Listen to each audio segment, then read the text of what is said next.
Rob and I are going to talk about how automation and wearable tech can play a role in coaching. Now, I have to say, I was a little surprised when he recommended this subject to me. When you recommended this subject, Rob, I was kind of like, oh, this is interesting. And I can't say that I've read or listened or watched a single thing that connected these things, this tech and coaching. So have you seen automation play a role in coaching, or are you foreseeing it? Can you share? Yeah, I think when I brought that up with you, it was more in the context of like, what do you see in the future of Yeah, coaching? yeah. Like And what the foresee? Let's yeah, hear it. and I think where I'm feeling into, like if you had asked me certainly 10 years ago, I would have thought that things like AI and, some automation that is going to be, we're seeing pretty soon there's a concern that transportation type stuff goes away as we get automated driving,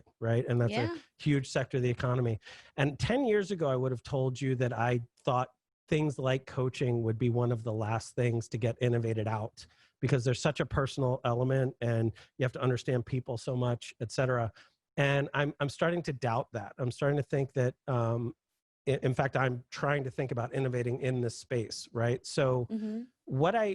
and there's a lot of reasons for this, but if you imagine that part of my job is to be a bit of a lie detector, not that not that somebody's consciously lying to me, but a lot of times we're lying to ourselves. Someone may be lying to me. Sometimes there's just a part conflict in what they're saying. So they mean what they're saying, but they've already stated some other kind of goal over here, and there's a mix up in them. So just making meaning out of that is difficult. So if you think about how, if I'm really good at that, let's say, I tend to think that's one of my superpowers is I can sort of sense where someone's a little bit off or something's a little bit inauthentic, let's say. I may be sensing something in the pupil. I might like notice a breathing pattern. I might notice a quickening heart rate that I can't really see, but there's a bit of an intuition just because I've learned to become hypersensitive to that for whatever reason. Well, if you Yeah. add like AI and tech in there, somebody's wearing a heart rate monitor, somebody could actually see pupil dilation, somebody could see like blinking rates and things like you can start to see that a smarter AI that's got even more inputs to what's going on, Mm-hmm. you could have a coaching dialogue with something that would know very quickly, just because your heart rate sped up, that what you just said maybe wasn't true or whatever, right? So there's ways where then you add on the fact that every coaching technique that's ever been and every psychological technique that's ever been could be right at the ready. Then you add on the fact that if we're wearing headphones around and I have some, Siri level friend that's hanging with me that's maybe in some way watching my behavior, I could get like right in the minute coaching that's like in my ear, like, hey, you didn't want to eat that. Don't forget, like your calories are whatever today, right? So there's a little bit of like, oh, wait, there's a way to innovate here that could be really scary and invasive, obviously, but there could be ways that are like, oh, this is incredibly helpful, right? And so we're seeing in the therapy space, there's a therapy app now where you can get at a distance, connected to a therapist. And if you don't like them, you can Yeah. request another therapist. And so Yeah. a bit like Uber is for driving presently, there's some automation overlay, some technology overlay in personal growth, right? So Mm-hmm. this idea, another innovation for me that's way less tech but still requires some tech. I thought for years that this work that I did was so personal that I would have to do it one-on-one forever.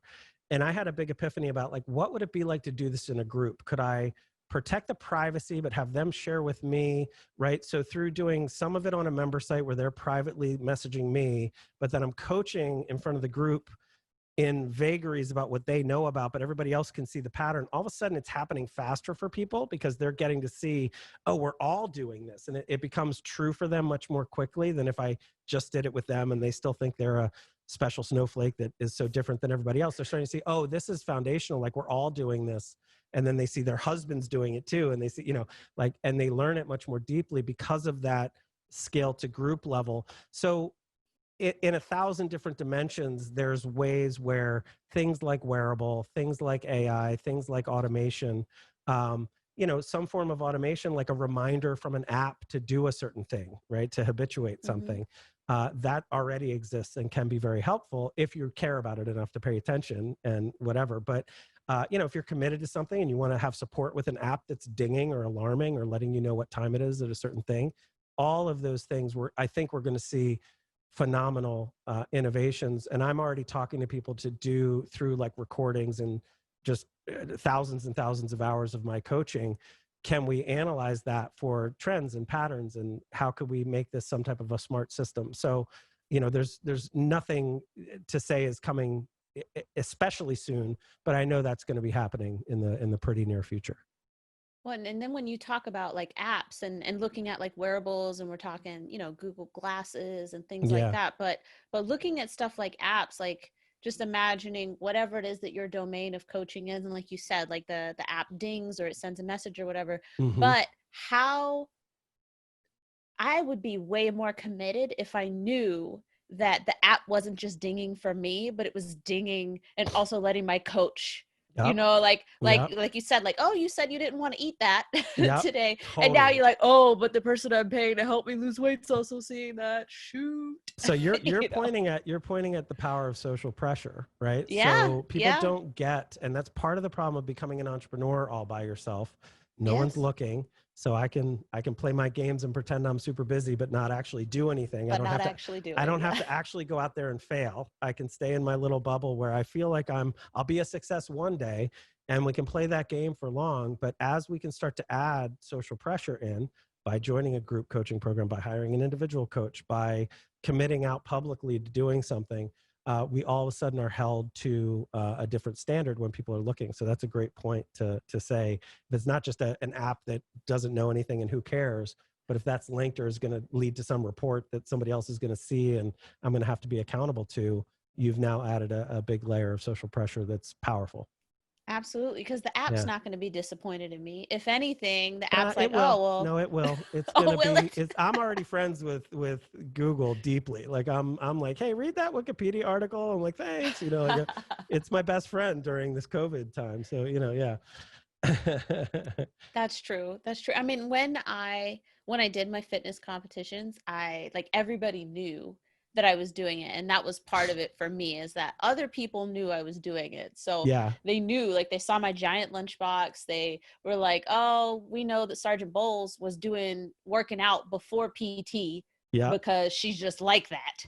Um, and so I knew I couldn't just, like 6 weeks out from a competition, I couldn't just be like, nope, not doing it unless I like broke my leg or Totally. something, because Totally. that would be so embarrassing.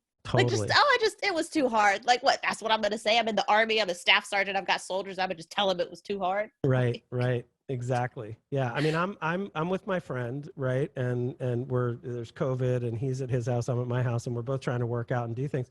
We started to take screenshots of like what our stats are, right? Like this is what, 'cause I got an app that's tied to my scale, so it does body fat and all that stuff. I'm taking a screenshot and sending it. He's sending it back. We're holding each other accountable and cheering each other on when it's a win, and going, hey, what happened there? Too many donuts, when it goes the wrong direction. And Oh.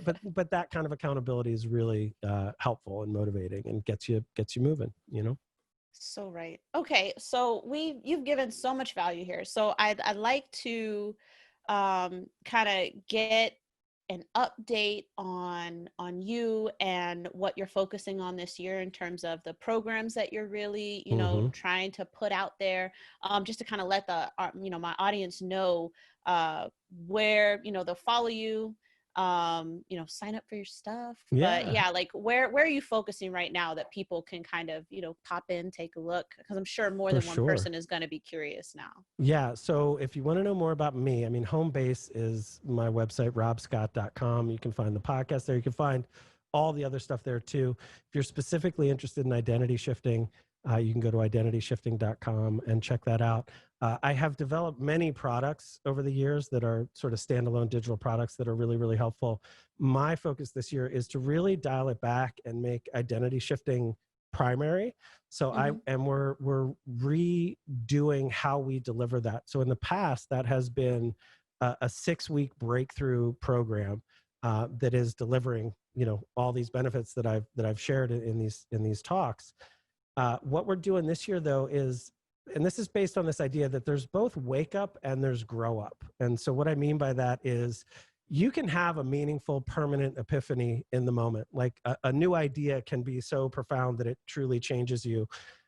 But life also occurs, right? So more Right. challenges are on the way. So we're seeing that in the complexity of our life right now. We have COVID, and then we've got the racial stuff going on, and it's just like it's almost like the world keeps coming. And so Right. we're changing this to deliver that breakthrough heavily upfront in a first quarter, but I'm going to continue to support people through an entire year with that. So we're going to have calls that continue, so you can have this wake up and then apply that across all the dimensions of your life in what I would call grow up, all these other things. Another way to think about that is I can take a depressed person and Hmm. through a conversation turn them into happy. Like there's no path to happy. You could be happy right now if we just change your meaning making in the moment. But I can't turn you into concert pianist right now. I can't turn you into billionaire right now. I can turn you into entrepreneur. So there's a wake up into a different sense of self, but then there's the application of that over time and to get the results Right. that you want out there. And so we're putting that together so it's a little bit more complete. And I'm deeply excited about that because we're adding really cool stuff to it. And we're going to get to have a longer relationship with everybody and really go very, very deep. And so people get that breakthrough right up front still, but then they get I get to kind of hold their hand for a longer period of time and get them even more results. So yeah. That sounds great. That sounds great. That sounds like a very, it sounds like a smart business model to me, in that the by the time the program has, kind of wrapped up and you've gone through that wake up and grow up, those types of phases, by the time you're done, the results that you'll be able to hold up, Mm-hmm.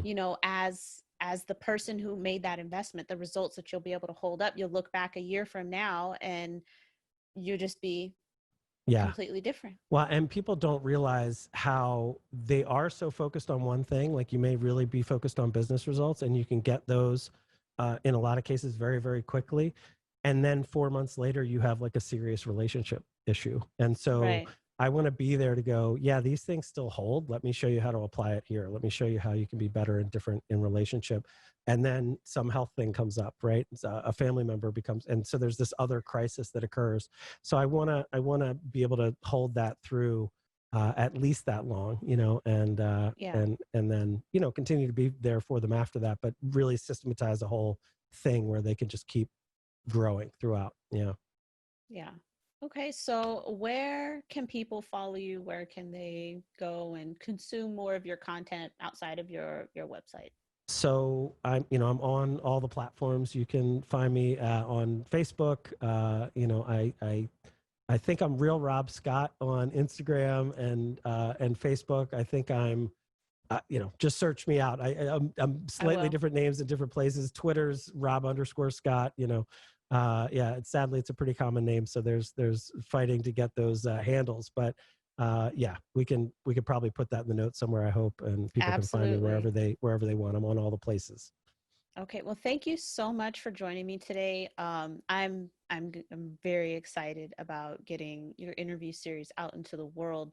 I think a lot of people are going to get a lot of value out of it. So just thank you so much, and I hope that this upcoming year and your new program, setup works out fantastic for you, because it Thank sounds you. great. Yeah, this has been my pleasure. Thank you so much.